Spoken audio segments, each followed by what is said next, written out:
Good evening and welcome to the Monday night edition of the People Show with Mark Wallace and Charles Thomas. That's me. On IntellectualRadio.com, and we are streaming live at YouTube and on Facebook. And our telephone number here is 708-223-8953, 708-223-8953. And I'm going to ask our super producer to plug us in because I forgot to plug us in. Plug us in on the right here. Yeah. Oh, over here, so that you can see us on. So you can, Facebook, YouTube, and where else can they see us? Yeah. And on Intellectual Radio's YouTube page. So there's quite a few opportunities to check us out, and please join the conversation. I love that. 708-223-8953. That's the best part of the show. When people call and they react to something you or I say, or they agree or disagree, or add their own couple of dollars. Yeah, that's the beauty of engagement. That's Absolutely. The beauty of engagement. Well, anyway, it's been a great. Well, I believe that every day is a great day. I think the only day that's not a good day for you is the day you don't get up.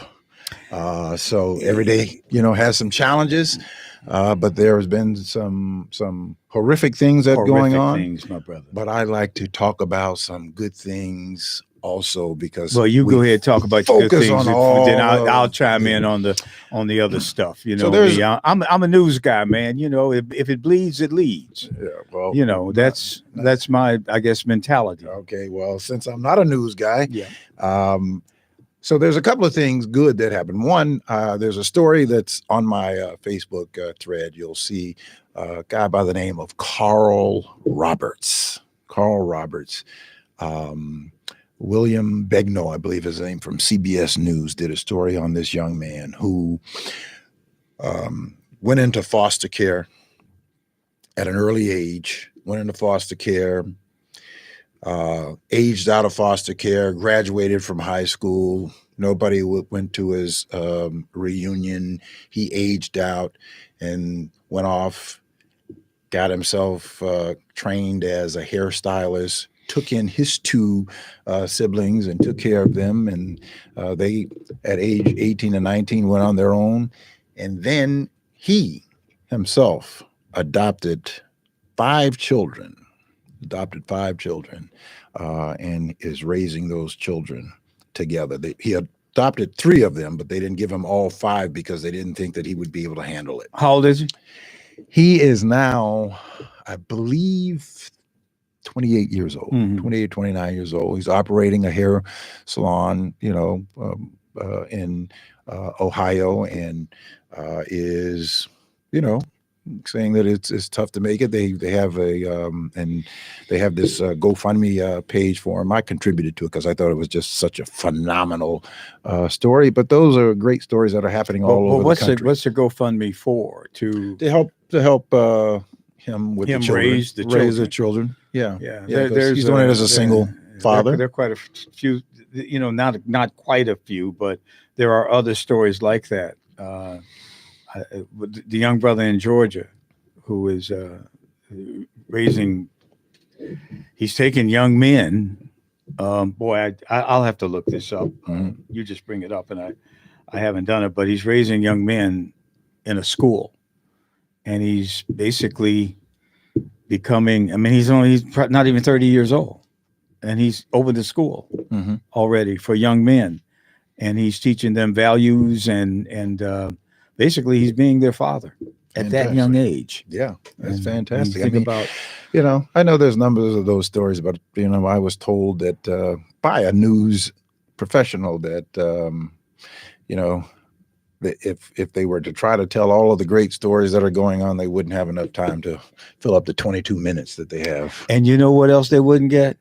They wouldn't get the ratings, because it's proven that if you go negative with the news, you get higher ratings than if you go positive with the news. And that's a horrible thing about American journalism. But it's been true for many years. And the editors, the people who run the places, they're sold on their theory, and it's hard to break. And the public reacts to the negative news differently than they do in the positive, and they'll watch the negative. Yeah. Then they'll brush off they say they want to hear it, but they don't look. It doesn't show up in the Nielsen ratings, and now they actually have meters that show that the negative stuff gets higher ratings or more views, as they say these days, than the positive. That's human nature. I know that that's unfortunate. That's what the reality is. That is the reality, and I think it's really unfortunate. But I am just determined not to have my mind be filled that way. But let me tell you what's going on. Mainstream media is that way. You can find the stories that you're looking for on YouTube and on the internet because they are there. Mm-hmm. But mainstream media, they are the ones who are doing all this to us. They are the ones who are making us, who are glorifying rappers. Denigration. Denigration. Denigration. They are the ones that are putting this stuff on. I mean, let's face it. Kanye was right. Kanye was right about the industry. He wasn't right about the who, because it had nothing to do with their faith or their race or who they were. It's just that they're evil people who are putting this trash and this garbage on the air.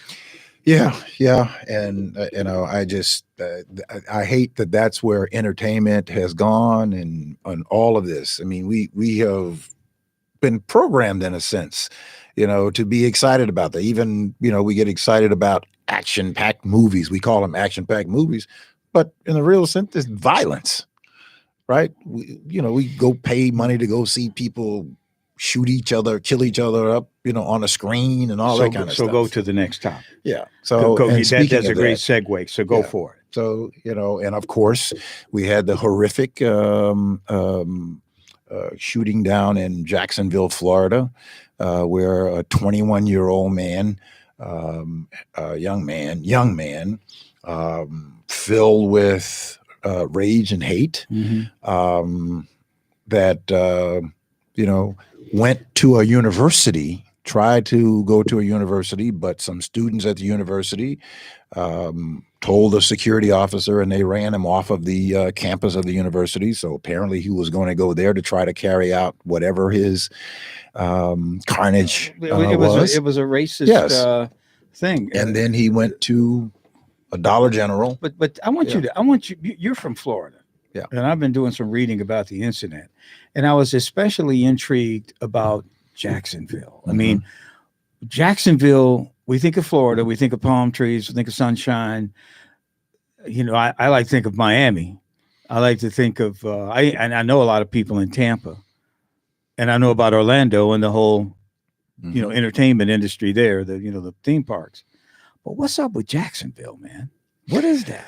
Well, Jacksonville, it's not alone. Jacksonville is not alone, where they're, I told you about the story last week. We talked about the thing that was happening down in Mississippi and Rankin, Rankin County, Mississippi and Jackson. But in Jacksonville, not just Jacksonville alone, but other parts of Florida. And but let's talk about Jacksonville. Let's talk about Jacksonville, because Jacksonville, and I don't know if many of our viewers know it, and I've known this for years, but I read it again just a few minutes ago. Jacksonville is the largest city in Florida. Jacksonville. You're talking about population? Population as well as area.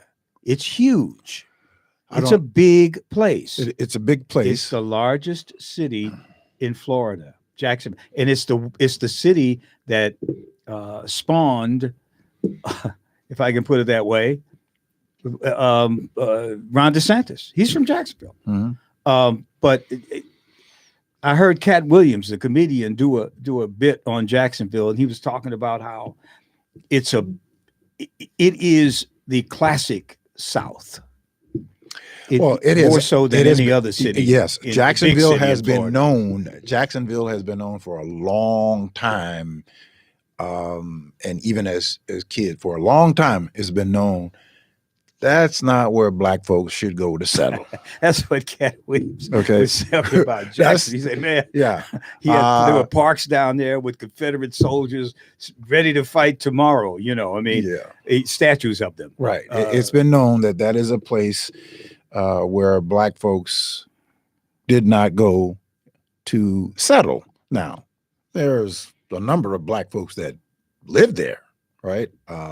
In Jacksonville, and some of my in-laws live in Jacksonville. I know a few people who live there, just a few. But it has been one of those places that has not changed much in terms of racial harmony. I don't know one person from Jacksonville personally. And I know a lot of people, Mark. I don't know one human being from Jacksonville. Yeah. Who lives there. Yeah, that's and I have never been to Jacksonville.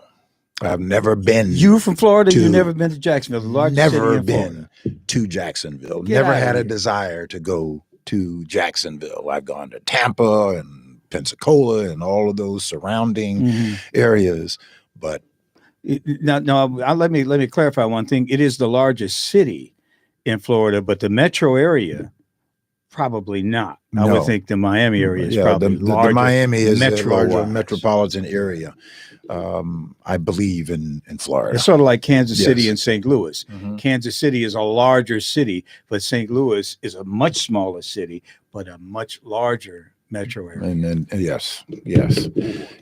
So, but again, I am the idea that this person went and bought an AR-15 semi-automatic handgun legally. Now there are reports that when he bought them, his parents found out about it and would not allow those guns in their home, or did not want them in their homes. I don't know if they were there, but there's reports of that, that they didn't want those guns in their homes. But, for every person, and I'm laying the blood on their hands, that with this carnage that continues to happen, and then there was a shooting in North Carolina, a university today, with a faculty member that was killed. I'm not familiar with that one. Right, because you're probably were moving around just like I was. I just happened to catch it on the news. But this guy, I know how you feel about this guy, though. To me, from what I read about what the police said about him, he was some kind of psycho racist.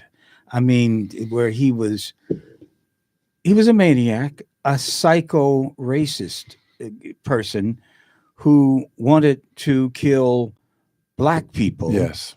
And I don't know that how many. I hear the president himself talk about white supremacists and white supremacists being the number one terrorist threat in the country. How many people do you think there are out there like this guy? And I don't even want to use his name because I'm going to glorify him even in death. Mm-hmm. This guy who did this thing in Jacksonville. How much do you think, how many people would do do something like that? I can't count, but more than what we would like to think. It's 175,000 or so white people in the United States. 175,000? About 175. Thank you. 175 million white people in the United States. What percent let me just say do something like that, or even thinks about doing something like that? But let me say this, because I like to talk about things in context. I am not on the board of saying that white people in general are evil-minded. Absolutely not, and I agree with you 100%. But what percent? There are people, and I think that number is being inflamed by a lot of the rhetoric that is going on in young people's mind. I don't want to give a percentage. I don't want to give a percentage because I think it's unfair. I think it's unfair. Of those 175 million, I just think it's too many. I think it's too many, and the number is growing. Mm-hmm. The number is growing. Number is growing, huh? Yes, the number is growing. Who would do what this guy did? Well, this is what is actual reports of people who have reported people or threats that are coming into people more so than they were at some previous time. And they have access to weapons. They have access. They have easy access or easier access to weapons. So let me just go back to this guy. Go back to this guy. Let me go back to this guy. I got to ask you something. Go ahead. So in 2016, he was Baker Act in the state of Florida. You can Baker Act somebody who, I don't know what that means. That means that you could have them institutionalized if they show that they're a threat to themselves or to somebody else. Where'd that term come from, Baker Act? I forget the origin of the term. But that's in Florida talk. Well, because Baker Act it's all over. Baker Act? Yeah, it's all over. Man, I'm Baker old. Act. Yeah. Baker Act. Baker Act. Oh, Baker Act. Yes. Got it. Okay. I thought it was Baker Act. I had never heard that before. No. So in 2016, but in Florida, that information is not mandatory that it is disclosed when somebody is applying for a gun, which I think is crazy. I think it is absolutely crazy that a person that has been institutionalized, that information, the public should be privy to that information. Certainly if this person is applying to buy a gun, in particular, military assault type weapons. So you figure that he's out there and he was under he should have been under he was Baker Acted or whatever. In 2016. 2016. Somebody should know about it.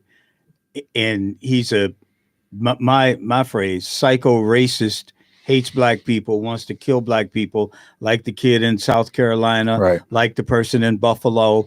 There have been more than right. There have been a few of these things that have happened. Yes.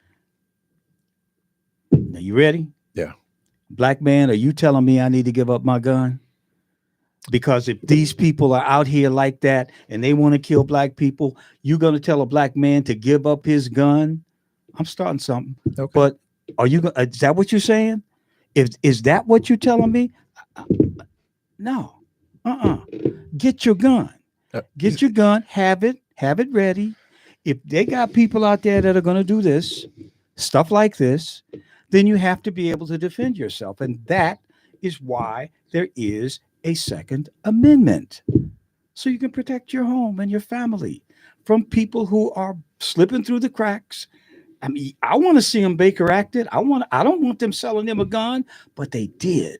They did. And as long as they do that, you have a right to bear arms, defend yourself. Well, let me say this. As long as I live, I will never go into a gun shop. I will never go buy a gun. I will never own a gun. I have been accosted by someone with a gun 3 times in my life. I will never go buy a gun because that is not the answer. Now, I understand that sentiment and that feeling that if people are out there, it's making people feel like if there are people out there that are hunting black people just because they're black and because they have some sick hatred of black people, I understand that feeling that, we've got to arm up. That's not the answer. The answer is that we have people who are not willing to do anything that can be done about these types of things that's going on. Do you realize that if we didn't have semi-automatic weapons, if they didn't have access to AR-15, they could not inflict the kinds of carnage that is multiplying and happening. You couldn't have people spraying people down. If you had a revolver and you wanted to shoot somebody, you have to go up to them. You can't shoot somebody from, 100 feet away or 40 feet away, not multiples of people with a 38 or a 45 revolver. You can't do that.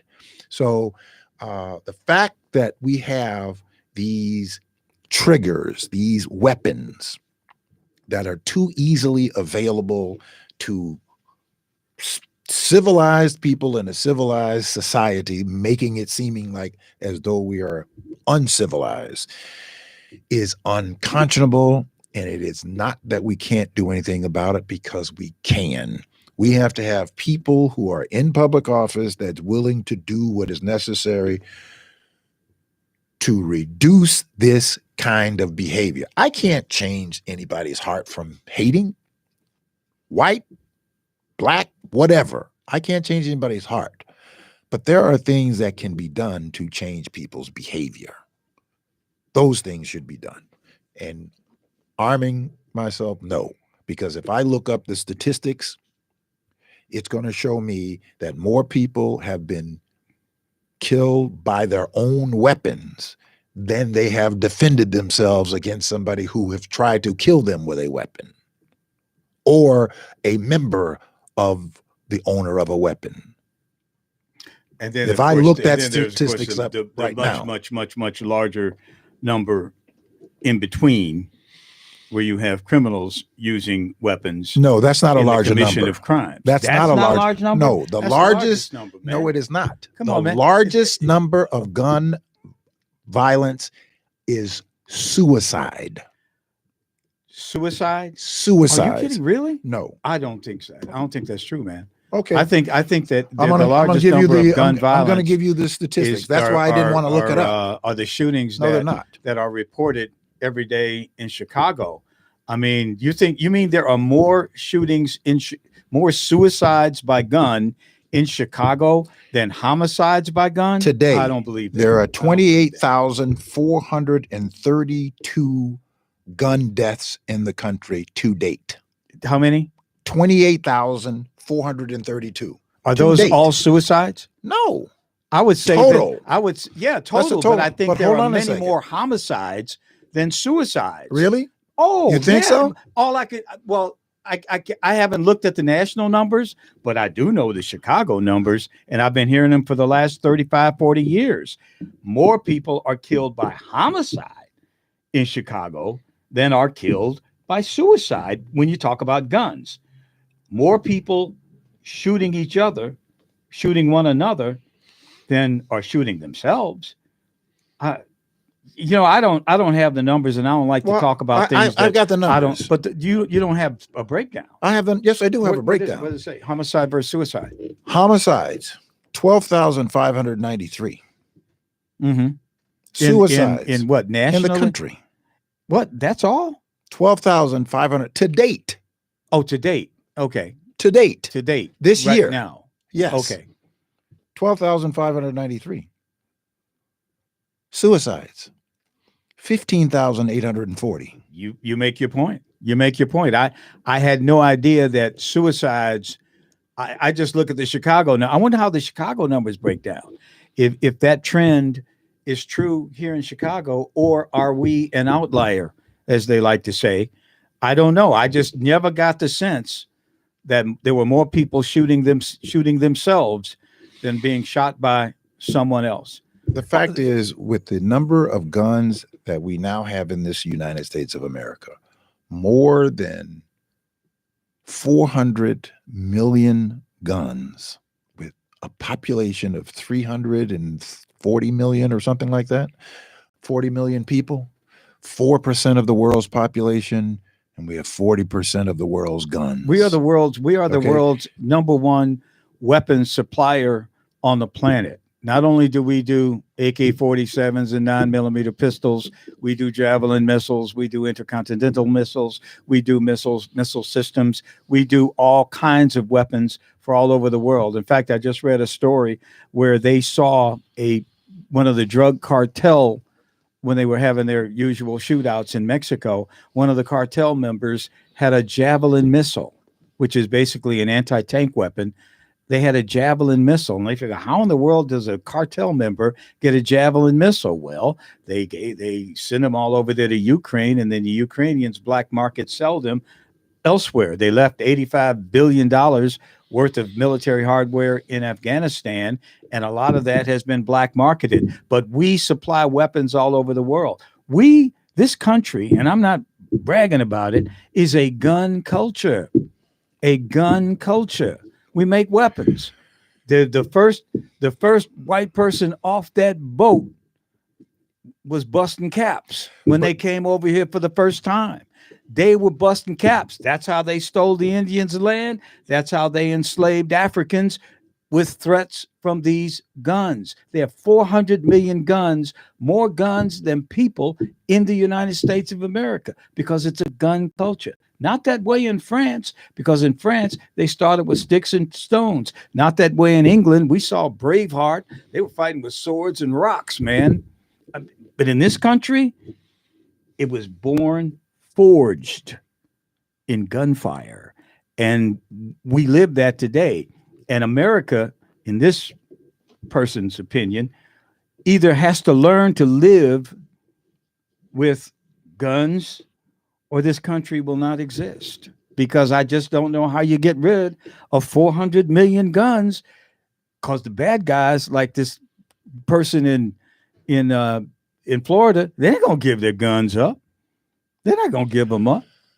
Well, we haven't always had this carnage problem in America. It has been that way for the last 30 years. Mark, watch yourself now. When you say hold on. Let me hold on, Charles. You can't. Let me finish my point. Out there. Let me finish my point. Okay. Don't interrupt me. Let me finish. Okay, I'm gonna let you finish, and I'm gonna respond briefly, quickly. We have not had the kinds of carnage and problem that we've had. This has happened in the last 30 years. In the last 30 years, 30 years ago, this country had 200 million guns. 30 years ago, 2% of those guns were assault weapons.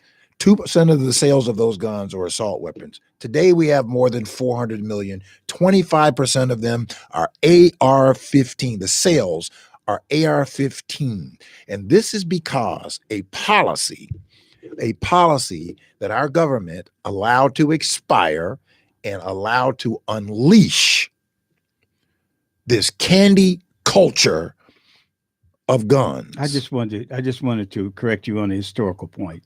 You said the last 30 years, yes, we've had more people killed by guns, or that we've had a gun violence problem. Do you know what happened to the Native Americans on the plains? Do you know how many natives they killed on the plains with guns? I mean, come on. This is not anything new. This is a gun culture. This country was forged in gunfire. They killed many, many, many, many more Native Americans, Indians, whatever you want to call them, of them than they've ever killed. Of course they did. Of course they did. That's a different discussion. It is a different discussion. These are human beings that lived on this land that they could not live with, that they killed with guns. And stole their land. And stole their land. And stole their land. And stole our labor. Here it is. With a here it threat is of a gunshot. In the last 30 years. So then what you're telling me is that they are maybe this is their plan to re-steal more land. Is that what you're saying? No, I'm not saying that at all. I'm just saying that the culture, we haven't had this culture problem in this country is such that everybody has a gun. I agree with you that 400 million guns, way too many. We don't need them. But I'm saying that there's no practical way to get rid of these guns. I don't care about practicality. So even in the I don't care about we're practicality. going to have to learn to live. I don't care about practicality. And whatever's causing people to shoot each other, we have to start working on that. We give away trillions. We give away trillions of dollars. It's clearly mental illness. We give away exactly. That means we have to change some laws. We have to change some laws, and we have to stop these people every time that this has happened. The first thing that they will say is mental illness. And then all of the so-called pro-life people, which pro-life used to be anti-death penalty. That used to be the pro-life tag. Now they've taken it and used it for something else. But the so-called pro-life people, which are just anti-abortionists, they are not interested in being pro-life. I'm pro-life. You might be pro-life, but the other people who use that tag of pro-life are not. They're just anti-abortionists. But because pro-life to me is from the womb to the tomb. That's pro-life to me.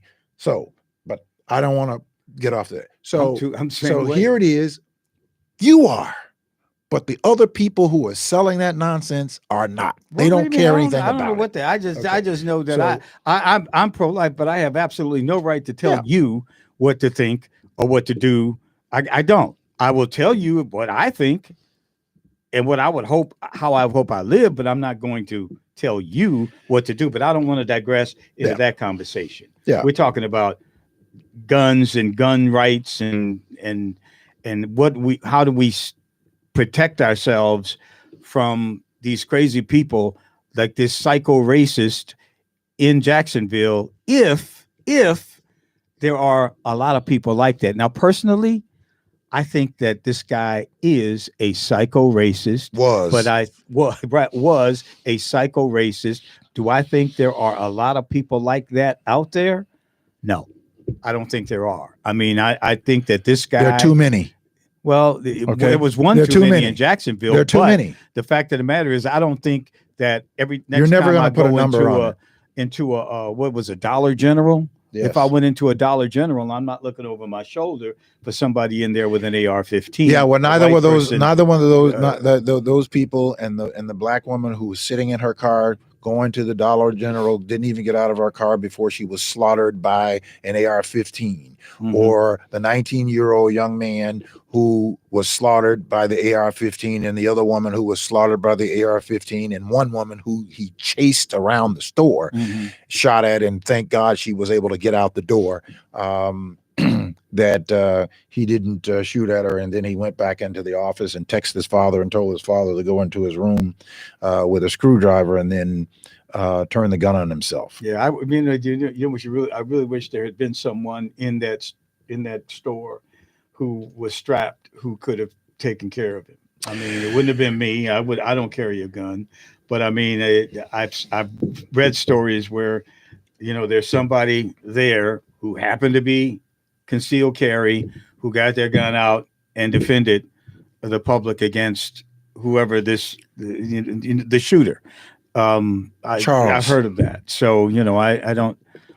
You with a pistol are no match for somebody with an AR-15. I've had an AR-15. I mean, I've not had one, but I've fired one before. And you are no match for a person with an AR-15. Not if you. I tend to. Its degree is how you handle the weapon.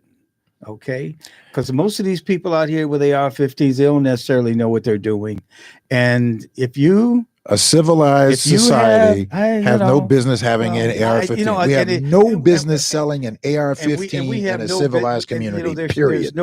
There's in a civilized society, I would say that people don't need to be walking around even with a concealed carry in a civilized society. But the fact of the matter is, our society, again, is forged in gunfire. Yeah, well, we got too many guns in this society. And this has all happened over the last 30 years, and it has been exacerbated in the last 10 or 15 years. It's been happening for hundreds of years. So but we haven't been alive for hundreds of years. And they killed the black people. There were 35 black people killed in 1919 in Chicago in the riots by racist white people, and they didn't have enough guns to defend themselves. Okay, and these people went crazy on them. So the answer to that was to give more guns. I think to have more people dead. No, they wouldn't be coming in the neighborhood. Listen, if you were ready for that is the same ridiculous argument. That is the same ridiculous argument. What were those people supposed to do in 1919? What were those people supposed to do today? What were those people supposed to do yesterday that left their house yesterday? How do you know? They just left their house yesterday. They left their house yesterday to go to Dollar General to buy some whatever for themselves or their families. They weren't thinking about, I need to No, go into man, Dollar I General know. and be strapped up and to be watching I know, and for some it's crazy and I maniac wouldn't with be in an there strapped up, AR-15. but I'm telling you, man, that the Second Amendment is there so that people have the right to defend themselves. It's Now, been whether you choose bastardized. It's to been exercise that bastardized right or not, over and that's over on again. you. I'm talking about law-abiding people. I ain't talking about criminals now. Criminals, they need to be put under the jail if they get caught using a weapon in a crime. That Wait a should be it. Wait a minute. No second. You gone, buddy. Wait a minute. This person followed the law and bought 2 weapons according to the law. Okay. He was, but then what did he do? For all intents and purposes, what did he do with the weapon? Precisely That's my the point. problem. That's Precisely my point, which is why we should not have AR-15s and semi-automatic weapons in these United States of America. And we need to, just like we give trillions of dollars to Wall Street and the banks in 2008, that they recovered well, nobody else did. We can use trillions of dollars to buy them all back. Life is worth that. Come up with that trillions, man. I mean, what we talked about. I'm changing the subject now. Okay. You brought up money. I remember in June, and the city somehow found $50 million to resettle migrants. That period of time came and went. That the $50 million, I presume, right now has been spent. And they've come up with more money to house and feed and do healthcare, I presume, for migrants. We've come up with more money. What's your understanding of how we're doing this now? Well, I don't have the full understanding of it. I know that there was a story that broke today that a Marine, is it called a brigade or something like that? Brigade or Marine. Some parts of the Marine left a building on the north side of Chicago that the city is going to purchase for $1.8 million because it has all of the facilities that would be needed to house these unhoused people. So now my limited understanding is that some of the dollars that were not used for COVID is still there with the city, county, and the state.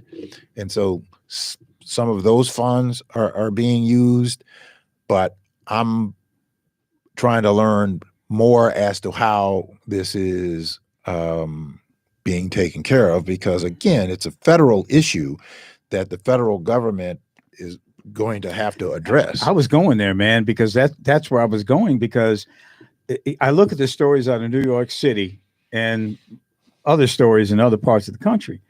And in New York, they have a horrible situation. They got nearly 100,000 migrants. We've got maybe 10 to 15,000. But they're pleading now with the federal government in New York City to send them some money to handle this.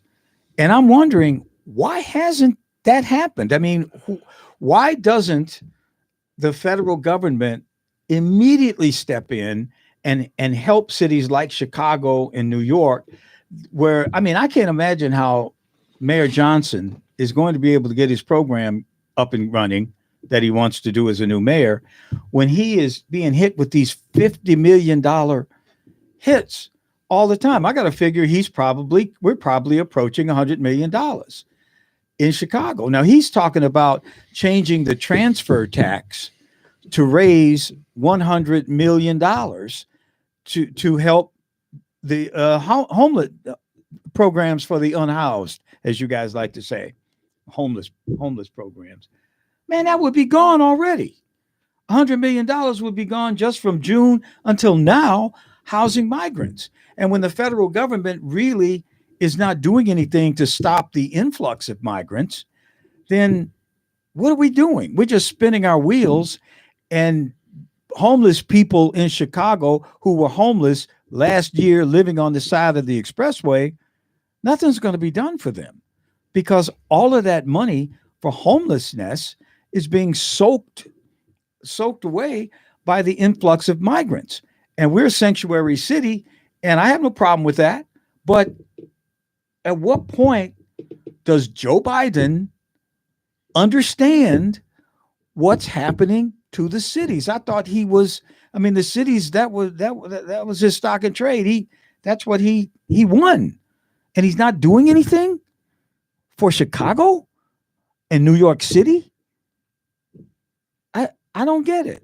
That's why I would never vote for the man, because he's completely disconnected. Okay, Charles.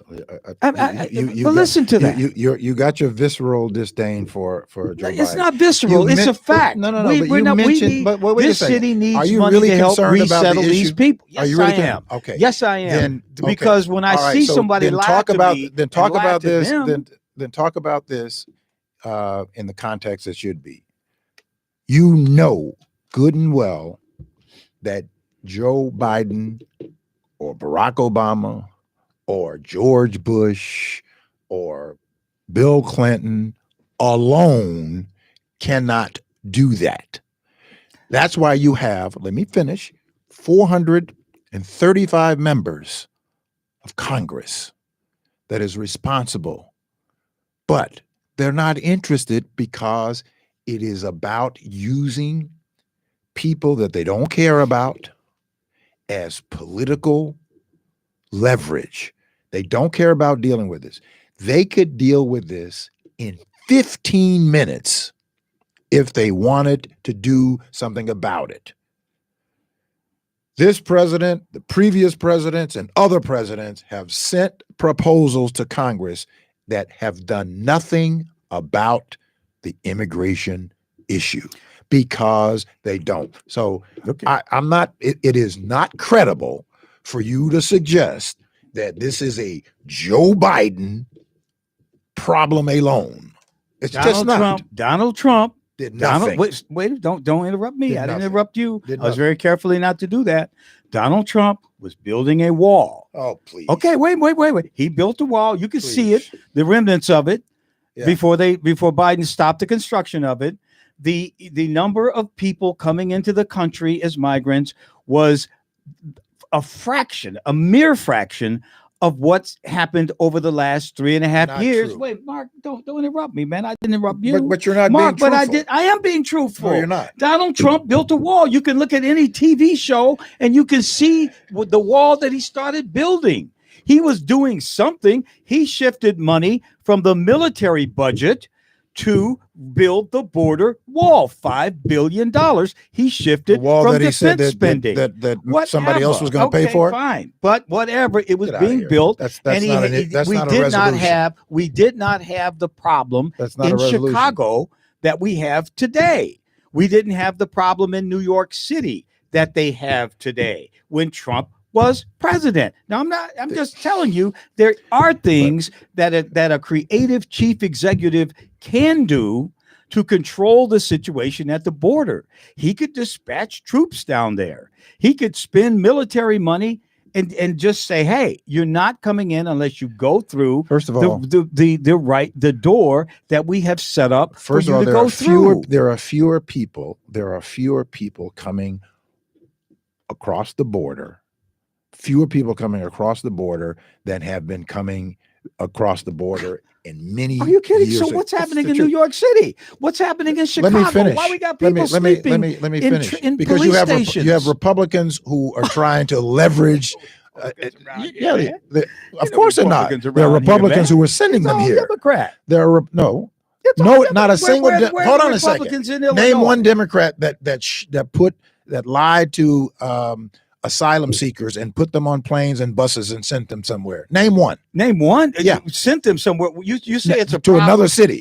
Why not? Just name one. Why not? Name a sanctuary city. Name one. Why? Name what? A Democrat who did what? Because you were about to go with Democrats. A Democrat who did what? You name in Democratic cities. Name a Democrat that sent and lied to migrants and sent them lied to to migrants. Yes. How do you know they lied to migrants? Because that's what they just sent it. You want to go to Chicago? No, they They're didn't. a sanctuary That's city. not what they said. They'll help you out. That's not what They'll they give said. you a place to stay. That's Okay. that's all that he's doing in Texas. You prove my point. Do you expect that Texas is supposed to absorb and keep 7 million people?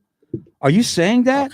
Come on, man. You don't mean that. Don't be ridiculous. The guy Charles. is only saying, don't be look, ridiculous. I can't help you here in Texas. Don't be ridiculous. We are not a sanctuary state. We do not have sanctuary cities. So here's a place where you can go. And that's where they're going. And I would do the same thing if I had just swam the river, the Rio Grande River. And they tell me there's a place that is a sanctuary. And why can't Chicago be a sanctuary? That's not what they said. That's a good deal. To answer the question, Chicago. Congress has a responsibility to do it. But you know what? Congress is not interested in doing anything that they should be doing. They're not interested in solving problems. They're not, in particular, the Republicans. They're not interested in solving problems. Well, what they're interested in, here's what they're talking about. I'm just saying the federal government needs to take care of these people. This is and not put it on Mayor Johnson or Mayor Adams in New York. Okay, well, you tell your Republican friends to work with their Democratic colleagues. President? No, the Republicans are not the Republicans. President. Where do you think the money is appropriated? Kamala was the czar, man.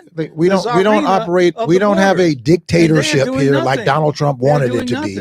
We don't have a dictatorship. Yeah. The president just can't, write blank checks. This is a requirement. They're writing blank checks to Ukraine. Call your Republicans friends and tell them to do their jobs and to deal with the immigration issue to help all of these cities. I think to stop people come up with some cash. Well, that's what they're supposed to be doing. Okay, that's what they're supposed to be doing. By the way, man, did you watch the any part of the Republican debate? I suffered through it. You suffered through it. Now, I tell you, man, I'm gonna tell you, the guy, the Indian guy, Vivek Ramaswamy. Yeah, this guy, self-proclaimed provocateur. Well, let me tell you what he is. To me, they call Trump the orange man. He's the brown man. He's Trump 2.0. He's Trump without the tweets. He wants to be. But the thing is, I think he's resonating with a lot of people because he is basically saying, I'm going to do policy-wise what Trump did, but I'm not Trump, and don't hate me like you hate Trump, but I'm going to take everything right that Trump did and put America first, as opposed to, putting America last, as Joe Biden does we just made the example, I made the example. But I mean, I was impressed by the guy. I'm impressed by Vivek Ramaswamy. Yeah, okay, Charles. I think he's got a future. Yeah. I think he's got a future. What do you think? Yeah, he's got a future as a provocateur. That's what he has a future. What do you mean when you say provocateur? Well, because he said he made statements trying to, and he did this with black people. He did it with black people in the media. He's a racist? Is he a racist? He's a moron. He's a racist or what? He's a complete moron. That's what he is. You think he's a moron? I think he's a complete Why would you moron. say that, man? I mean, the guy's apparently a successful businessman. He seems fairly Donald Trump is oratory skills. Supposed to be, that doesn't make you bright and brilliant. That doesn't make you bright and brilliant in my book. So you don't like the guy at all?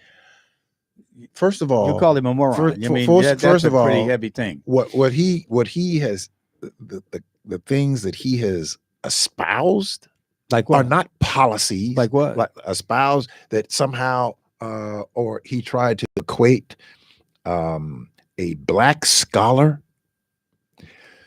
when about the incident that happened in Jacksonville. He tried to equate a black scholar and a congressperson as black scholar as people who were equivalent to people of the Grand Wizard of the Klan. When he compared Ilana, what's her name? Ilyana, the woman from Massachusetts, and the black scholar. She said that the black scholar. Yes, she was like a Klan because she was somehow attaching race to his candidacy, which he said, wait a minute, why would you speak about my skin color because she said he was a brown version of whatever or something like that, and he took offense to that. I don't find that didn't bother me because he took offense to her. No. She said he tried to equate her and the this black scholar, I forget his name, to members, the Grand Wizard of the KKK. Black scholar. Is this somebody on MSNBC talking about the black scholar? Oh, he's a black scholar of a university. Well, who was it? You don't know his name? What does MSNBC have to do with it? Well, I didn't know, man. I thought MSNBC has much more credibility than Fox and those other channels that you have Fox chosen as your once your Fox resources. got rid of Tucker Carlson, I don't even go over there for anything. Fox, when he got rid of Tucker Carlson, they exposed themselves as just being another mainstream media company that is basically doing the dealings for what they call the Uniparty, man. The Republicans, the Mitch McConnells of the world. They were the Channel 4 Joe Donald Biden's, Trump. all these old people, man. Till they had to pay out almost $1 billion, and then they whatever. have to pay out another. Fox, man, I don't believe me. Another one. Fox, I got nothing to do with Fox. Fox is poison. Believe me, Fox is. We know that, Charles. I'm glad you recognize that. No, man, not Fox. I'm glad you recognize Fox started the whole business of doing this narrative, doing your reporting to support a narrative. They started that. MSNBC and CNN saw, wow, they're making a lot of money. Let's try that. So then they started doing it. So now you can't get any information on cable because everybody's got an agenda. And forget about it. I'd rather get mine off the good old internet, YouTube.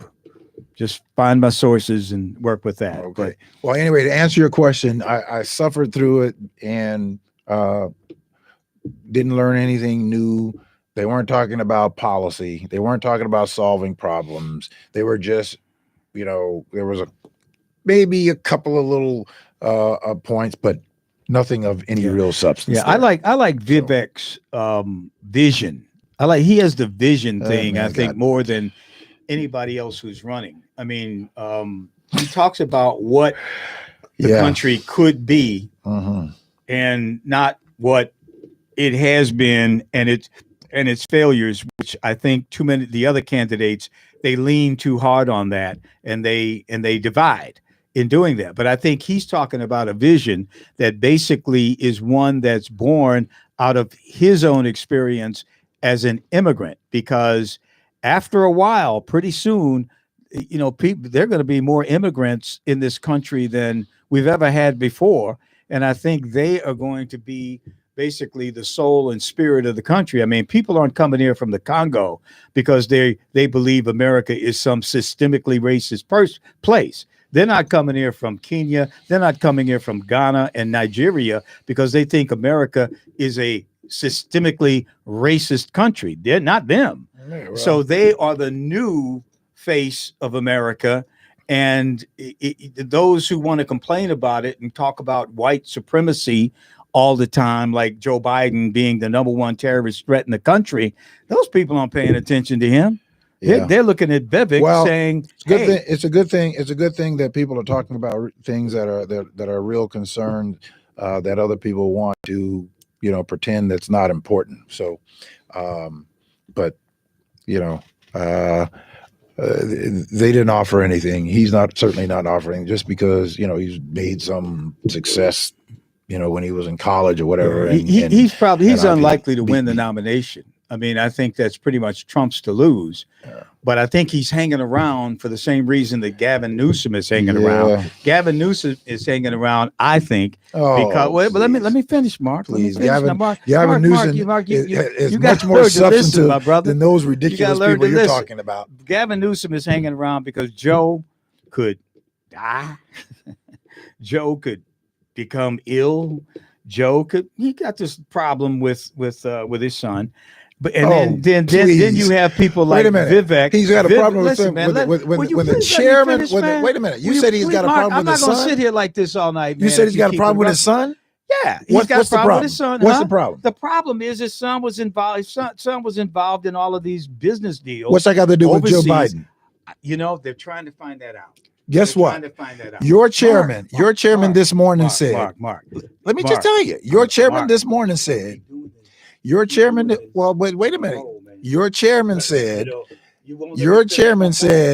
that they have not found anything related to Joe Biden. Okay, but you won't. Can I make my point?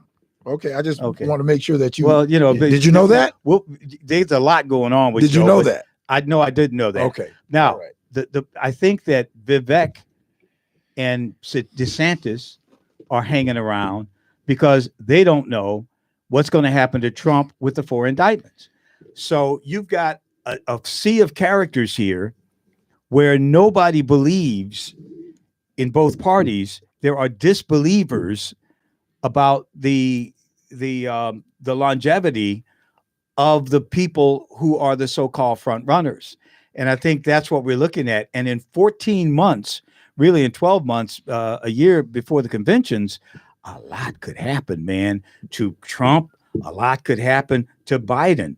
And I think that's why you have these. So you have to pay close attention to these other people, including the vice president, who is in a position of ascending to the presidency should, Joe, slip in his shower or something. I mean, I don't know. He's an older man. I mean, the insurance companies say that according to the actuarial tables, as they say, Joe is a dead man. He's a dead man walking, according to the insurance companies. So Kamala could very well be your candidate. What insurance company said that? Every insurance company. The average lifespan of an American male is a white male is like 78 years old. Joe's 80. Yeah, well, so actuarially, the God that I serve is the author and the finisher of life. Same with me, man. But at the same, I'm not worried about what I'm not worried about what the insurance companies are. I'm not sure what algorithms that they're putting in place. Let's have a conversation. That's not even a conversation. Mark, I'm saying that I'm trying to give you some analysis on why these people are hanging around and why these debates of these Republican also-rans are important and why Gavin Newsom's, his being in the public eye is important. And Kamala, what's going to happen to Kamala? I mean, all these people are important because of these two guys who are the so-called front runners. One's got legal problems. The other has physical problems. And he's got other problems too, legal problems too, potentially. So that's what we're talking about, man. We're talking about you're hoping trying to size up the race. I mean, I'm trying to be as neutral in the middle as possible. Charles, I'm trying to be in the middle. No, you're not. Okay, I am. I'm trying to look at both sides and why these people are hanging around and why the Republican debate was important. Because they think that Trump not going to be the candidate. And in the Democrat side, they know that Joe Biden very well could not be the candidate. Yeah, it turns out that Joe Biden will be the candidate. And Joe Biden. He will be? You know that for a fact. You got that. Well, you got that? Look. You know that? I think he's a candidate now, but I can't tell you what's going to happen 6 months from now. Joe Biden, I don't want to see anything bad Joe come Biden to the guy, but the candidate. You know that. You got that. Yeah, I believe that. You booked that. I believe you bet that. on Yes. that. Will you bet that he will finish his second term? Yes. Would you bet? Yes. He finished a second term, a full term. Yes. You want, man, look, I'm not really a betting man, but I would bet you that he does not. You don't want him to finish. You don't want him to finish his first term. 86. You don't want him to finish his first term. Kamala would be the president, but I mean, even if he doesn't, I don't know. Even but if he does, I'm just telling you a vice that president. I don't think. Okay. I think that Joe Biden is in such a condition, cognitively as well as physically, that I don't think that he could be the president of the United States at age 85, 86. 84, 85, 86. I don't think that. And I would bet money that he's not going to be president in 1984, 85, 86. That somehow he will not finish a second term. You through? Mm-hmm. Thank you. 739,000 chip manufacturing jobs, $280 billion in manufacturing, that out of a plan from a man who you say that is not cognitively there, that he's got some other problems. unemployment, record lows, 13 million jobs outside of the 5 million jobs that were lost through the pandemic, produced in this man's. What about inflation? What about inflation? Inflation is lower than it is anywhere else in the developed world. In the developed world, it's 2 and 3 times what it is here in the United States of America. Let me do it. And in the Republican states, red states that like to scream about low taxes, that are taking more money from the federal government because they won't raise taxes to help to pay for the services. We have to contribute more money in red states. All these people who like to claim, low taxes. We have low taxes here. We have no regulations, but are taking more money than they put into the federal government. I think that the person who you say, if that is what his condition is, which is not what his condition is, I'll take him any day. One thing I've noticed about inflation, it's not as bad as it was a year ago. And it's only getting better. But Mark, let me finish. You have a bad habit of interrupting. Let me tell you what I've noticed about this economy. The prices have come down. They're still a lot higher than they were 4 years ago. And I'm talking grocery store because that's where I hang out and such. But I'll tell you where the problem is in this country economically and why Joe has such a low approval rating on the economy. And I'm going to do it the way Joe would do it. You know how he likes to. It's the interest rates, Mark. The interest rates are killing people. Yeah, they really are, man. You buy a car, it's $300-400 more, a used car, $300-400 more now than it would be 3 years ago. Try to buy a house at 8% interest. Do you know what that does to a house payment? That's like $800-900 a month more, as 8% as opposed to below 3%. Joe has presided over an economy where the interest rates have gone crazy. And, you blame whomever, but these interest rates are part of the inflation problem that people aren't talking about as much as they talk about a carton of price of eggs or milk or anything, or gasoline, because gasoline is beginning to creep up again. But that has nothing to do with the president. These interest rates are killing people. You buy a refrigerator and you got to buy it on time because it costs you $2,000, or a washer dryer, you got to buy it on time. Your payments are $30-40 a month more than they were just 3 years ago for the same product. And this is killing people. And we had Jerome Powell, the Fed guy, have a press conference. I believe it was the Republican appointed Jerome Powell. Who cares, man? I don't care about that. Well, that party stuff. But I'm saying, you do care about it. I'm trying to report on the state of the economy. Don't state things that are not true. I'm telling you that interest rates are killing people. I'm going to call you. Jerome Powell said yesterday they're going to have more rate increases. Let me tell you, which means that interest rates are not going to come down. I know a little bit, which is a problem. I know a little bit about that. So let me just tell you this: people are still buying homes, and we still have a shortage. I'm doing a home right now in Glenview, Illinois, that I'm going to sell for $1.6 million. I can't even get it on the market. My broker is pressuring me to get done so that he can get 3 or 4 people that he has now. People are still buying homes.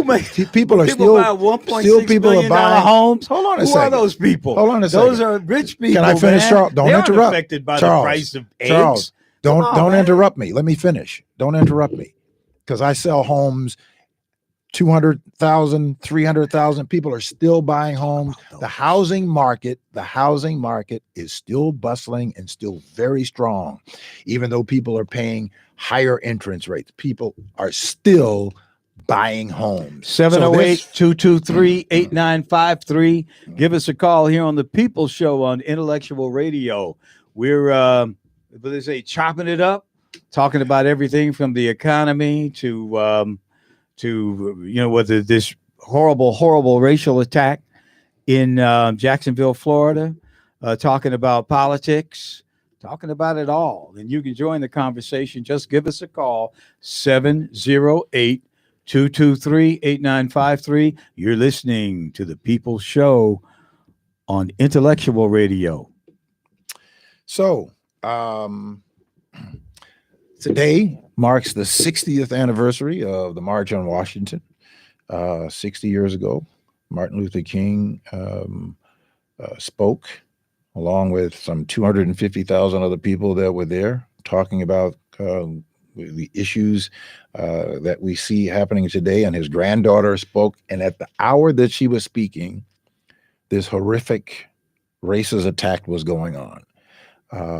And she was speaking just about those kind of challenges. So there was a continuation of that march on this past Saturday by many African-American leaders, Al Sharpton and many others there. The actual anniversary was today. The actual anniversary is today. The event was Saturday when they had the shooting. Yeah. Was Saturday. And and also yesterday or today was yesterday I did a celebration along with Tara Stamps, whose mother, Marion Stamp, was a big activist on the west side of legendary town. Activist. And today she marked her passing 27 years ago. Really? Yeah. So it's been that long? 27 years ago, wow, 1996. Man. It's like to me, man, Marion Stamps was yesterday. I mean, I can remember her energy was such that it was unforgettable. It's like, I can't believe it's been 27 years. Yeah. And I'm talking about things she was doing 35 years ago. I mean, not 51 years old. She was 51 years old when she made her transition. And she's, widely talked about. Her daughter, Tara Stamps, who was here with us, is now the commissioner of the 1st District. Took Brandon's place, and she's running for office. And I was at her house in her backyard where she had the first campaign fundraiser for Brandon. Mayor Johnson came by yesterday and hung out with us for a good while. And so she commemorated her mother, and people who were involved with her mother came and spoke. And I learned a lot about the tenacity of that woman. And she passed it along to her daughter too. She's going to be an interesting add to the county government. I was reading the. She's going to be a force. And I think it's the legacy of her mom. But I read the it was editorial. I think I'm right there with you, Tara. I read the editorial in today's Sun Times, or maybe yesterday's weekend, but they were talking about Brandon Johnson, because I slowly beginning to see some editorial pushback on his administration, and this whole business with the health commissioner is one thing, but apparently there still have not been any appointments, I believe, in transportation. There's health, of course, I just mentioned, and a couple of other city departments have not been filled with commissioners yet, or leaders. And the suggestion of the editorial was, does he have a plan? Or why didn't he have a plan when he campaigned on how to fill a position, particularly like the health commissioner, which now, there are rumblings in Washington and other places around the country that COVID could be making a reappearance in a new variant. And Chicago right now is without a health commissioner. And you wonder, why didn't they have anybody in the pipeline? And if they did have someone in the pipeline, and he, of course, imploded because of some resume stuff, but why not? Why don't we have a director of housing? We don't have a housing commissioner. When we have, all these extra people coming into the city needing housing. Did Brandon have a plan? That was the spirit of this editorial. Or what is his plan, and why are we still waiting for the government to be appointed? Well, first of all, let me tell you, he does have a plan. And let me just say this. Some of these positions that we have in government, we don't really need. We don't necessarily need a commissioner in some of these, because all of these agencies are being headed up by directors and by professionals. They're still doing the work that needs to be done, because you don't have a person who is the quote unquote commissioner, because the commissioner really doesn't do a whole lot. They're the person that's named there. So, but I'm not concerned about that at all. I think, again, some of these positions need to be eliminated in the first place. Like health commissioner? Like some of these commissioners that health are in commissioner, place. Transportation commissioner, housing commissioner. Maybe. I mean, you think maybe. that housing commissioner? You have to have a director, which they all have directors. You have a president of the of the housing of Chicago Housing Authority. Don't you want somebody in position though who knows your spirit, your philosophy, what you want to do, as opposed to having some bureaucrat there who only takes orders? You want somebody in there that can be the go-between between the mayor's office and the bureaucrats to make sure that they're doing what they're supposed to be doing. I can't. Oh, come on. He wants to appoint, I think, his entire government. I think the question is, why hasn't it been done? What's taking so long? And well, let me tell you what. Let me tell you, because first of all, Brandon is a very deliberate person in making decisions. He is not the person who just makes decisions because, there is some story that popped out to try to put some pressure on him to meet somebody else's authority. He's the mayor of the city of Chicago.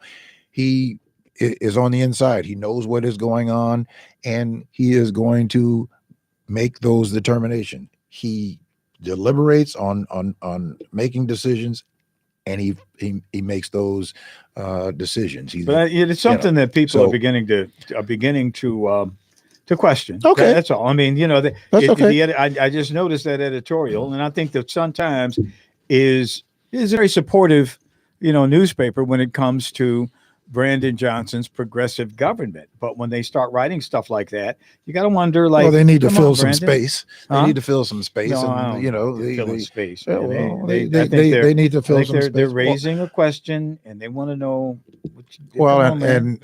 I'm giving them an answer. You asked a question, I'm giving you an answer. That's he's deliberating on who he wants. It's not a spin. Well, I mean, it's what you think, spin. Mark. You're not part of the government. It's not a spin. Mark, it's your opinion on what is going on. I just put it out there. You've got an opinion on it, but I don't know that that's necessarily the case. I happen to understand how he makes his decision. Is opining. I think that the editorial was. He doesn't have to respond. He doesn't have to respond to an editorial and answer to them. It is pieced together. I'm sure he'll eventually put his people in place that he trusts, who is going to help him to see his vision for moving the city and advancing the city to where it needs to be forward. So, any word on the speed cameras or the red light cameras? No, nothing yet. Nothing yet. But I have learned this: Lincoln Yards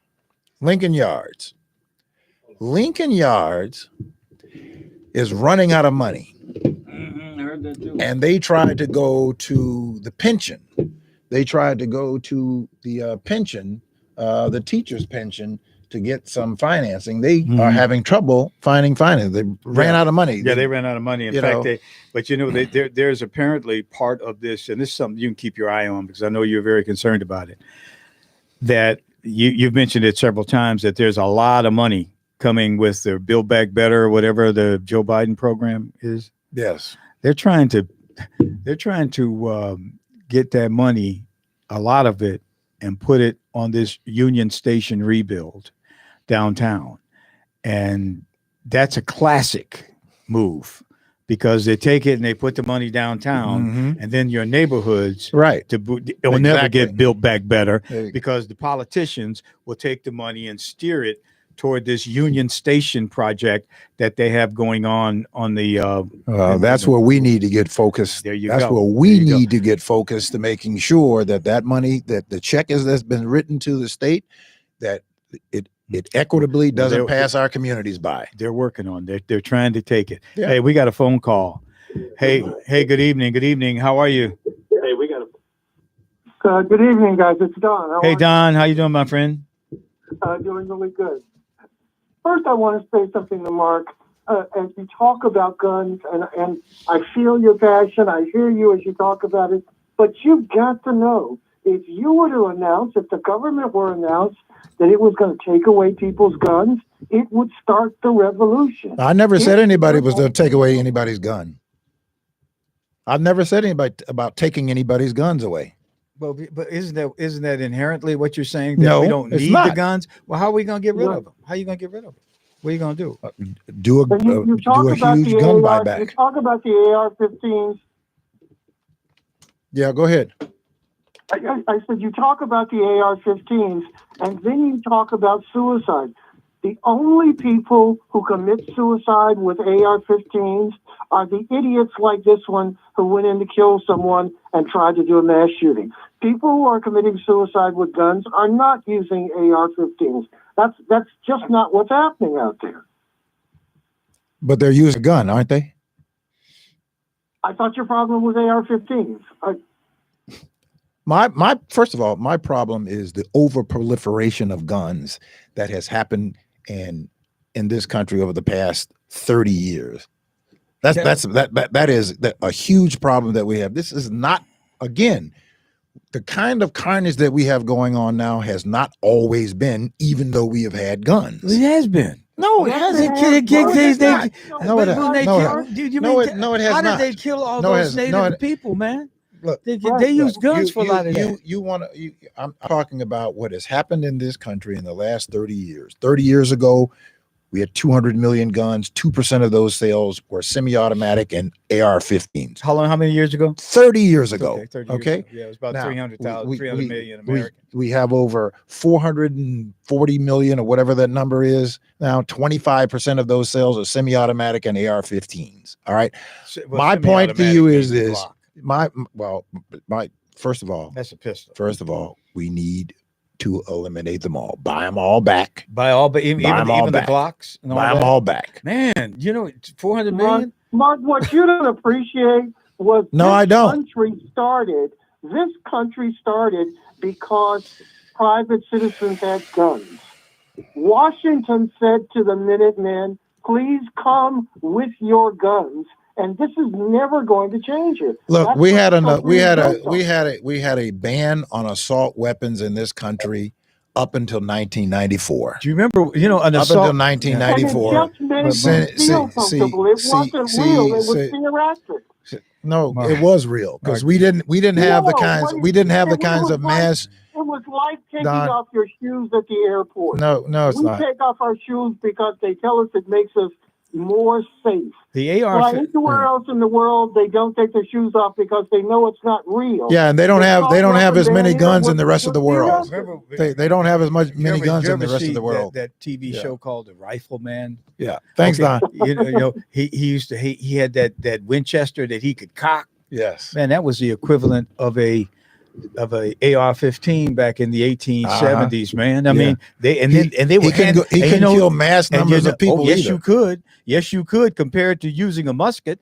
Now, who else? You know what happened to those guns? Who got those guns? The natives. They sold those guns to the natives, and not only did the natives fight white people with them, they fought each other with them. This country has been immersed in gun culture from the beginning, and there were thousands of people who died with the Winchester because it was listen. At some point in time, Mark, the AR-15 is going to be considered obsolete. Yep. Man, I want it to be obsolete. If we have a world, if Jesus has not come, I want it to be obsolete tomorrow. The AR-15 and I don't will be change obsolete. my position on it. Man, and we're also sending the AR-15 and weapons like that all over the world. Man, they love they get that American weapon. I told They you want that that. we're We 4% of the world's Africa, man. population with We send 40% of the world's guns. And we're sending them to Africa right now, where their brothers are loading up, man. They loading up with Afghanistan. We left $85 billion worth of military hardware in Afghanistan. That the Taliban now is reselling those weapons on the black market. And what are the military industrial complex in the United States doing? Oh, y'all got to come up with some more. You're losing them in Ukraine, lost them in Afghanistan. We got to make you all some more. So that's what they're doing. They're gearing up and they're making more and more and more. So and they want people to give up their weapons. Shut down the military industrial complex. Bring it under control. They're the ones producing the weapons that are going out not only all over this country, but all over the world. Well, what's happening in our communities across this country is not the military. It's people with military style weapons that are going out doing mass shootings. It's part of the market. They got marketing companies, man. They got marketing departments. Spraying and killing people, innocent people, because they can just pull the trigger and spray across the street, shoot up, and killing multiple people. There's a marketing department, I'm sure, at some gun manufacturer that knows exactly who in the street is getting the guns and how many guns they need to produce this year. I'm sure because they have this many sold in the black market, not only domestically but internationally. And dropping them they off. Know about all. They know about all this, man. Dropping them off in our communities. Hey, man, go after the military industrial complex, man, that your president seems to be so enamored with that he's sending all these weapons, clearing out all the old inventory, sending it to Ukraine so that Slavs can kill each other. And, hey, it's a scam. Hey, that's how they do. What I say to the listening audience and all those people who care about this issue, who, because you can conflate the conversation with all those historical you don't like history stories that has nothing to do with what's happening today. You got to vote the right people in office so that we can put policies in place so that we reverse this kind of carnage that is happening. That's what has to happen. Ta-da! Period. Yeah. So ta-da! Got it. What else is up, man? What else is happening? I don't know. Did we talk about this early? Yeah, I guess we did talk about that early on. What's that? I'll talk about it again. No. Somebody may have missed it. What was it, man? Well, we were talking about Jim Rose retiring. Oh, yeah, Jim Rose, man. My brother, Jim Rose. Did we talk about that? No, we didn't. Okay. We talked about it off camera, but apparently he retired today. He announced his retirement today. And he's going to be gone after September 15th. That's going to be his last broadcast, September 15th. That's my mother's birthday. Yeah.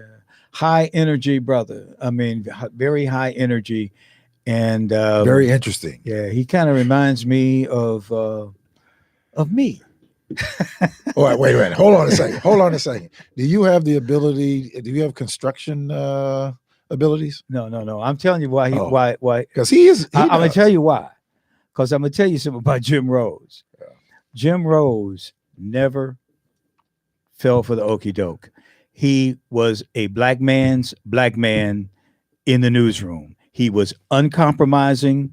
He didn't let anybody roll over him ever.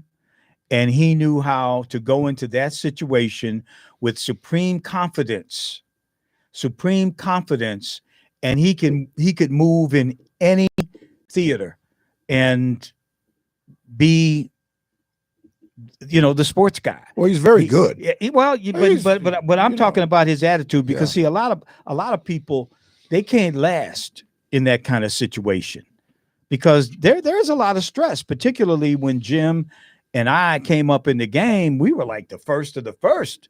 Man, they were looking at us. Oh, you just here because of affirmative action, that kind of thing. We wouldn't go there. We wouldn't take it. And Jim was very perceptive, or is very perceptive, in as much as he knew when they were trying to run game. He knew, because game knows game. And I always took pride in that. and Jim was better at it than me. That's why he's still there, and I left 5-6 years ago. But game knows game. Jim Rose knew the game, and they couldn't run it on him, and that's why he was there for so long. 41 years. 41 years that he's been there. I went to Jim Rose's home when he was married to Cheryl. This was 1990. It'd be early 90s. 5 or something like that. 94, 95. And he was very proud of his basement, right? Very proud of his basement. And I was very proud of his basement because he had 2 of my favorite pastimes, a pool table and the ping pong table. But he had actually finished his basement himself. Yeah. And I looked around and I looked at the craftsmanship because, you know, that's what I do. And I tell you, he did an excellent job. He did an excellent job at finishing his basement. He's very proud of it. Very proud of that work. That was his hobby. I think woodworking or building things or whatever, you know, you call it. But that's what he did. But yeah, he'll be missed. I mean, you know, so many people come and go, and once you go, you lose years of, I mean, you gain years on your life because the amount of stress that you undergo in that environment, it's not physical, but every day you got a deadline every day. Yeah. And you plus you gotta meet it. And then you're getting all this stupid stuff, this TV stuff, you know, that you've got to deal with every day, and you never really leave work. And I think Jim's going to enjoy his time. His time. I mean, listen, 41 years is a long time. It's got to almost be an eternity when you're talking about in that space, because you're out. You got to be out in front, and you got to be fresh every time that you're on that camera. It's got to be like it's the first time, because, you know, you got to present it to an audience that is looking for the information. They're looking for the sharpness. They're looking for the entertainment. You got to be all of that, right? When you think about Jim too, the personalities that he had to work alongside. First there was Tim Weigel. Who was no shrinking violet. Yeah. And then Mark Giangreco. And, you know, and Jim always, at least until maybe 3 or 4 years ago, always had to play behind those guys. But I really respect the fact that he could do it with such incredible confidence and dignity until the point where they finally recognized, well, Jim Rose is going to be the sports guy. It was late in the game. It was late in the game for me that I could be the political guy. Mm-hmm. But at the same time, he persevered. And I'm proud of the brother. I really am, man. And my hat goes off to him. Richard Pryor said, be proud of any black man doing anything positive, that is. Yeah, positive. But no, I have great respect for his professionalism and his skill and his talent to do what he does. I mean, that he makes it look easy, but you know, he certainly was a skilled craftsman at that. As you were when you were doing your thing. I didn't even know you, but I respected. I knew you though. You know, the work that you did. Yeah. I knew you. I heard about you, man. I mean, you know, I knew. Yeah, well, I guess I didn't know you, but I knew if I needed to know something about, for instance, red light cameras, you were right there in the ABC7 general Rolodex. Well, this is the guy. This is the guy for that. So yeah, Mark Wallace. I know that brother. Yeah, that's the brother with the red lights, right? And then speed cameras. Yeah, I knew about that, man. You had more of a rep than me. Well, no. In certain places. No. Well, well, At this Safe is Speed. the guy that was Had on your picture on the wall, man. Safe Speed. Hey, speaking of pictures on the wall. Yeah, Safe Speed is the reason why you and I are doing what we're doing here. But speaking of the pictures on the wall, Yeah. what'd you think about Trump's mugshot? His mugshot. Yeah. Well, he's look at that. Trump, man, had that look, man. Well, man. Look, Trump had that look. Side by side with John Gotti. Hey, man, Trump had that look, man. That's all right. And he's calling your girl fatty. What's it, Fonny? Her name is Fonny. Yeah, he calls her fatty. Well, let me tell you about Trump's cold-blooded. Let me tell you. That's why I can't get with Trump. Let me tell you stuff like that. Let me tell you about. But as far as policy, I'm down. Let me tell you about the rest of those bigots that bigots? they willfully call her Fanny because I did too, but I'm sorry about that. Her name is Fonny. I didn't know. I called her Fanny. They're calling her that because it really is. They're trying to play on the whole Aunt Your Mama thing. Oh, really? Okay. Oh, really? You think that? You think that was what? I know that's what. You know that? How'd you know that? Because that's how'd you know that? Only people are doing that are old white men who have a problem with Fonny. I saw Trump had something called Fatty. Okay, he did some kind of meme and he had her called Fatty. This man, he can't even tell the truth about his own did Trump make this weight one and height. Now they got this guy who's running for the former governor of New Jersey, Chris Christie. Yes. Yes. I don't know if Trump came up with it, but they're calling him Krispy Kreme. No. Trump didn't come up with that. Somebody out in the ether probably came up with it. Really? You don't think it was Trump? No. That's pretty cold though. He told one of his, he tried to. He that's called cold-blooded, man. I heard that one. I said, "Oh man, no, you didn't do that." Yeah, he called him Lion Ted, Little Marco. And he had he's got names. Sanctimonious. He's got names for people, but Fatty they got a name for him too. What? They're putting things out on social media. When you go to prison camps, they have this tower up there where the guardsmen. The guard tower, yeah. Yeah, they have a sign up there that says Trump Tower. They call it Walking. What do they call it? Walking. Yeah, the Trump Tower, where he will be in the next several years. Trump Tower. So I don't know, man. I don't know. Orange man will have on his orange suit. There's if in fact, I think the Georgia case is probably the one case that he could end up in the penitentiary.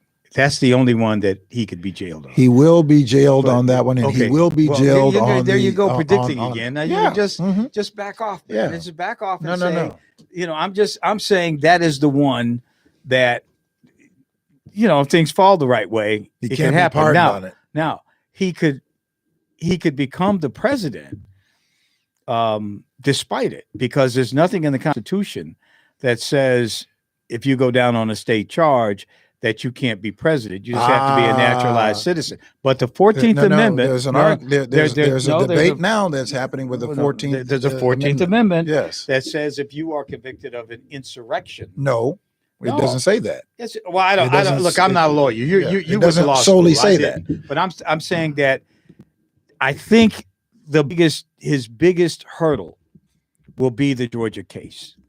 That's going to be a difficult one for him, because not only that, it's a RICO charge, which means that you have 19 defendants or whatever. Who knows what that means?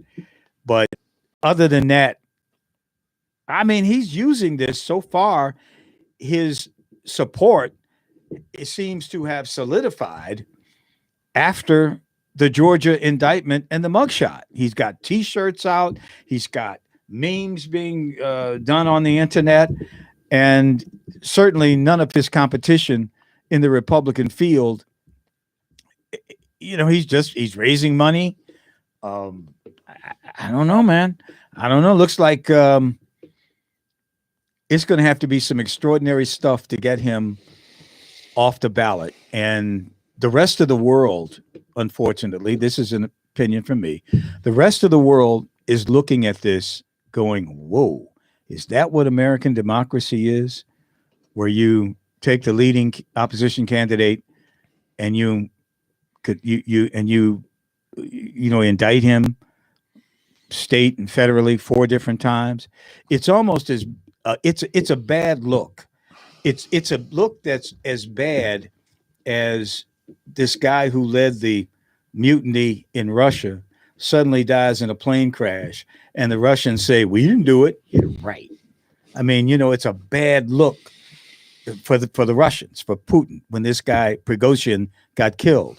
It's a bad look for the United States when a former president is being indicted 4 times, and the rest of the world is saying, "Is that what American democracy is about?"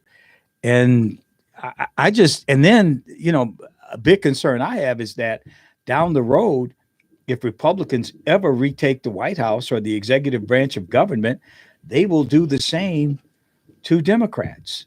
And I just think it's a horrible situation that the American people should be given the right to vote to against Donald Trump or for Donald Trump. And this stuff about these court cases, I mean, I can't see it. I just think it does a disservice to the country. Well, line up with somebody who can see, and then you'll be able to see it. I think that this question needs to this. First of all, I think that it's important.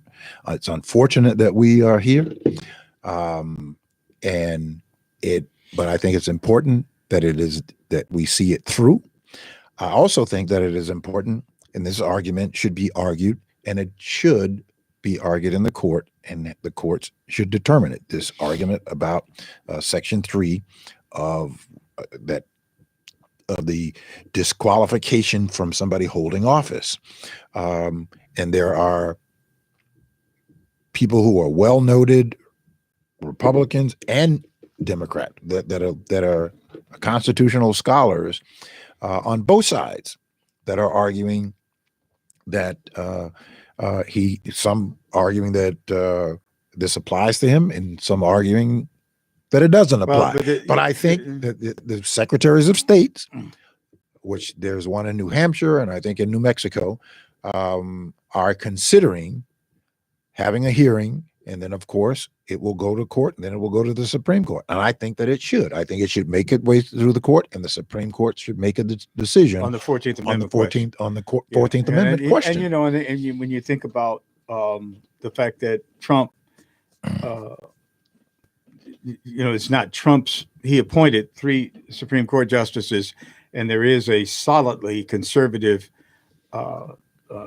majority on the court. I think that works in Trump's favor in terms of that particular case. And I don't think so. And that's one reason that I don't think that is the most compelling case of the 4 that Trump faces. I think, again, the one in Georgia is the one that I think he's going to have the most problem with. Now, I think that the federal case comes up first? March 4th. It was announced that was March 4th. So, that's so. But no, the question I'm talking about is the question on the Section 3 of the 14th Amendment. No. It's not the case itself. This is the question about whether or not he is disqualified now. If he is convicted. No, that's not what it says. Let me read it to you. Let me read it to you. Yeah, let me read it to you. Know, that's a little bit far-fetched. This is the Constitution. But I don't think this is the Constitution. Man, if you disqualify Trump based on something like that, a ruling like that. Wait a minute. I don't think that. Then that's why it's important for the courts to make a decision. But the Supreme Court is controlled by there are 2 people. There are 2 people, Samuel Alito and that other guy. Which guy? The one who pretends to be black. What's his name? Pretend to be black.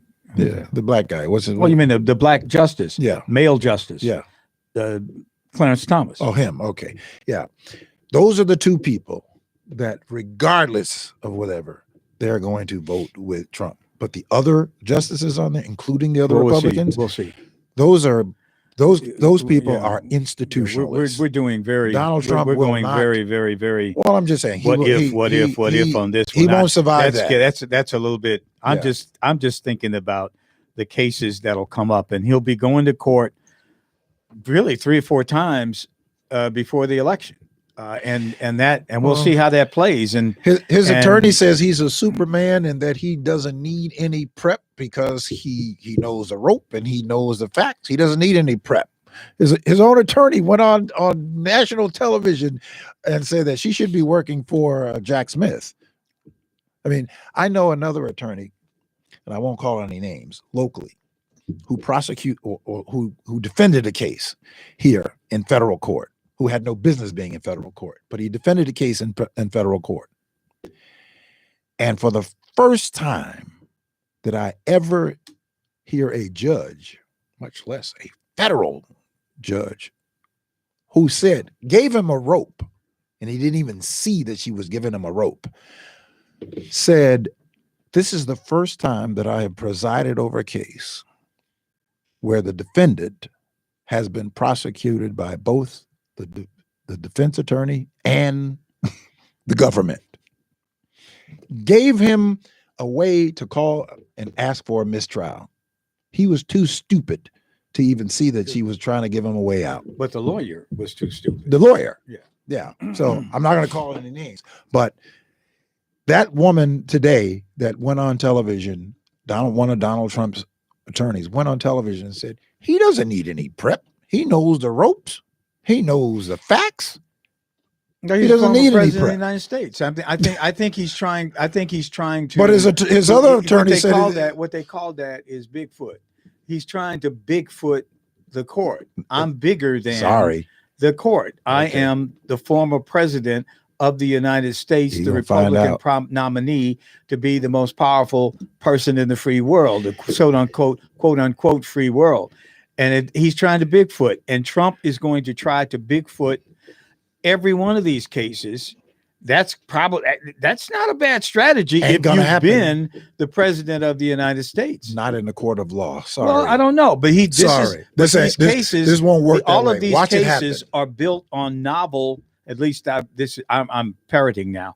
Novel legal theory or whatever. All right. So he thinks that he can go in there historically as a former president and Bigfoot the court. I mean, that's what's going on, man. Well, here I am. I'm not trying to. He got a lesson today. I'm not trying he got a lesson to say today. He's going to win doing that, but I'm saying that's the strategy. I'm Donald Trump. I'm bigger than anybody out here. I'm the former president, and I'm going to Bigfoot this New York case is bullshit. Well, he Earl, tried. Sorry about that. He tried to say that the New York case is lame. He tried to say the man couldn't even tell the truth about his weight. In April, he said that he was 6 foot, 232 pounds. And that's the reason. Yesterday, Somebody should be guilty. Saying he's 6'3", 250. No, the point is the man can't tell the truth to save his about your weight. Day. Ask me about my weight, I will lie. Come on, man. Of course, that's my point. I'm gonna lie about my weight. Come on, man. Let's talk about some serious stuff. I mean, that's the whole thing with Trump. That is serious. Yes, everybody talks about Trump. I say, man, what did Trump do? What did Trump do to you, man? What did he do? And they go, well, he lies. He puts orange paint on his face. He does this. He's an egomaniac. But what did he do, man? How did he do on the whole? How did he do on the immigration thing? How did he do on the inflation thing? How did he do on the war thing? How did he do on these things? This other important stuff. That doesn't excuse him breaking the law. It doesn't excuse him inciting. They come up with these cases, and they throw all these cases on him, and now he's a bad guy because now they're going to make him bad. He's been a bad guy. He's been a bad guy. But the roosters are coming home to roost. Trump used to get hatch or whatever that is. Ratings on NBC, man. He anchored the NBC night on Wednesday night for like 9-10 years or something like that. Made all these billions of dollars. NBC, same people that brought you Joy Reid and such, and Lester, what's her name?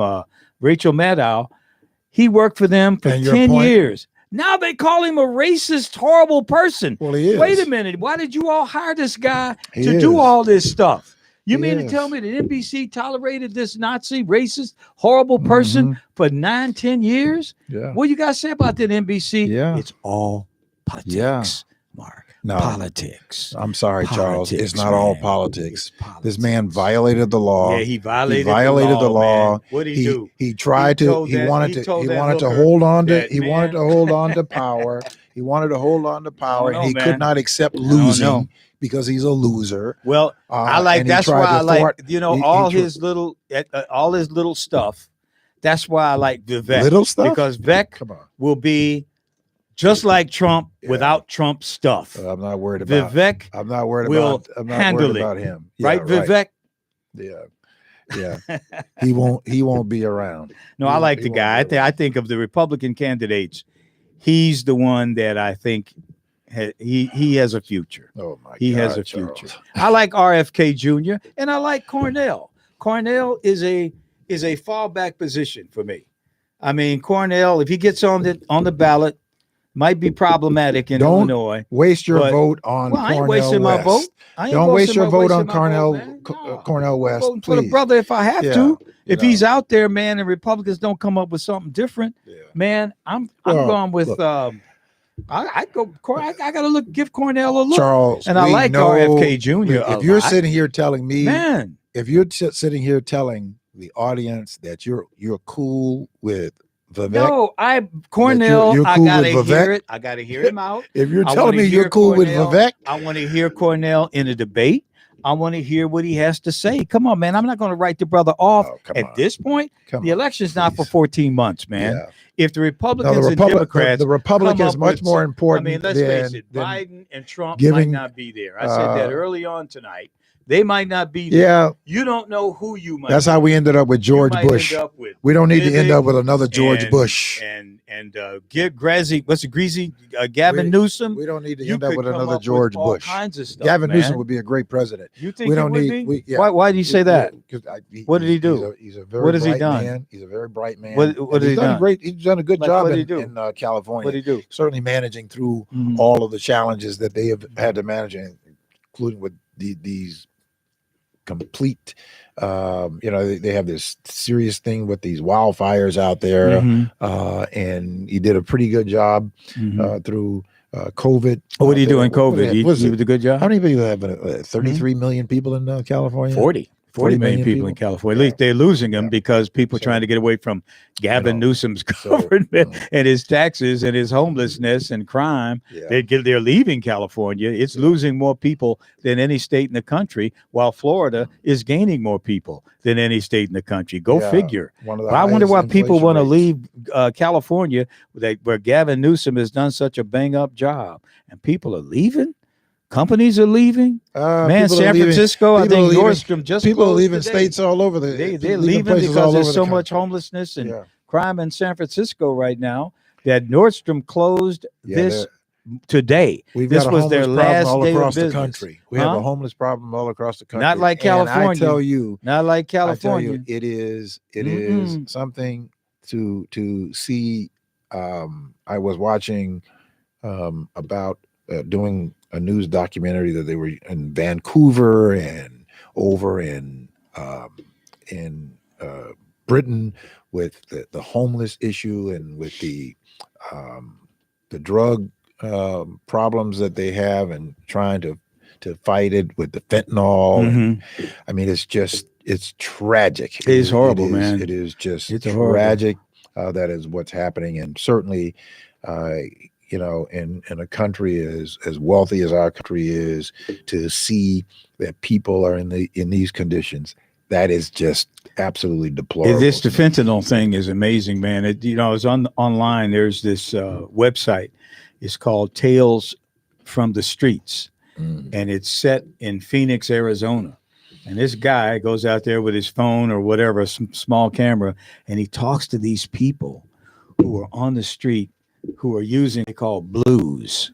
That's what they call these fentanyl pills, blues. And they're using these blues, and he's talking to them. And 95% of them are white people. And man, you talk about some human wreckage Yeah. that this stuff is causing, man. I've never seen a blue in my life. I don't have no idea.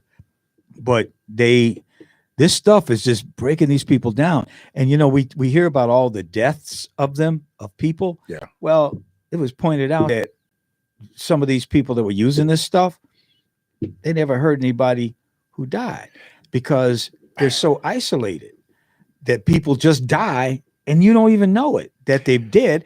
And 100,000 people die in 1 year of this stuff. Yes. And the people using it have no idea what's going on. And all they can do is look for it.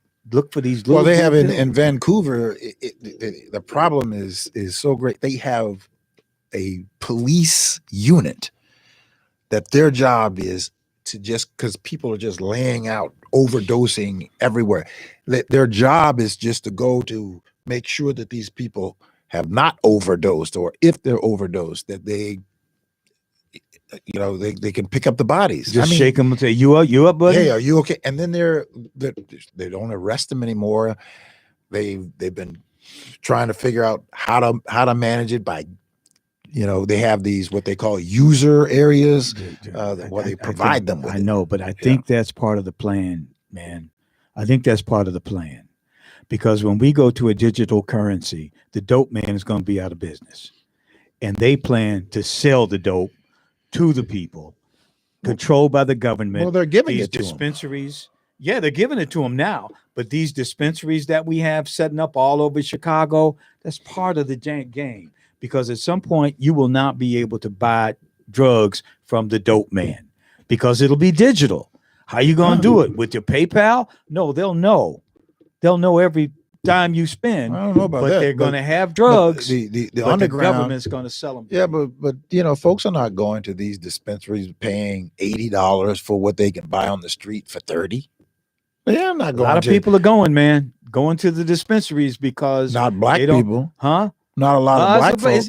Not a lot of black folks. Oh. Maybe not most black folks, but it's black folks in the dispensary. How do I know that? Well, anyway. I mean, listen. I know some.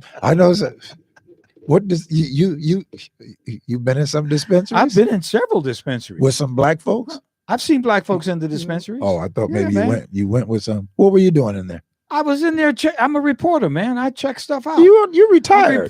No, but what am I doing here? I mean, I go in. I've gone into dispensaries in Chicago just to see what's up. You smoke a little bit. How you doing, huh? You smoke a little bit. What you ask me something like that on intellectual radio? What's wrong with you? He's lost his mind, man. This is intellectual radio. I don't hear dope. Smoke no dope up in here. Come on, man. Earl, you don't allow that in here. Come on, man.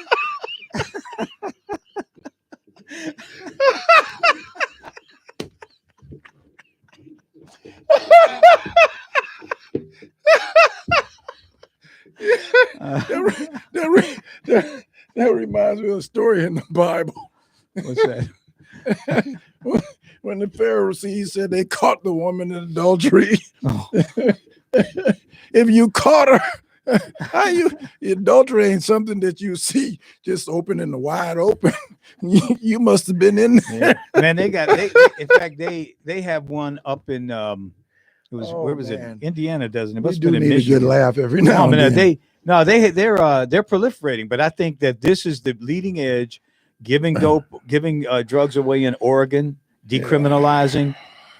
That's going to be the new thing. The government's going to be giving you the drugs, man. The government's going to give you the drugs.